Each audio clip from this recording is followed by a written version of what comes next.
March April ২ মাস বন্ধ থাকার পর মধ্যরাত থেকে পদ্মা মেঘনার ইলিশ সহ সব ধরনের মাছ শিকারে নেমেছেন অর্ধলক্ষাধিক জেলে। ফলে ব্যস্ততা বেড়েছে জেলেদের। নদী থেকে আহরিত ইলিশ নিয়ে আসছে আড়তে, সেখানেই চলছে কেনাবেচা। যদিও প্রথম দিনে আশানুরূপ ইলিশ না পাওয়ার কথা জানিয়েছেন জেলেরা।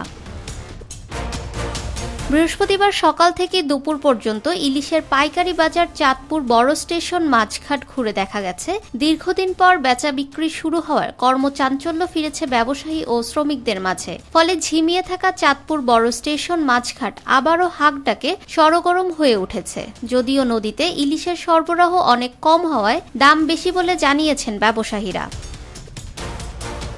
চাঁদপুর মৎস্য বণিক সমিতির সাধারণ সম্পাদক জানান, মূলত এই মৌসুমে ইলিশ কম পাওয়া যায়। এছাড়া নদীতে পানি কম এবং নদী দূষণ হচ্ছে, যার কারণে ইলিশ সরবরাহ কমতে পারে। তবে সামনে নদীর পানি বৃদ্ধি ও বৃষ্টিপাত হলে ইলিশ সহ সব ধরনের মাছ পাওয়া যাবে।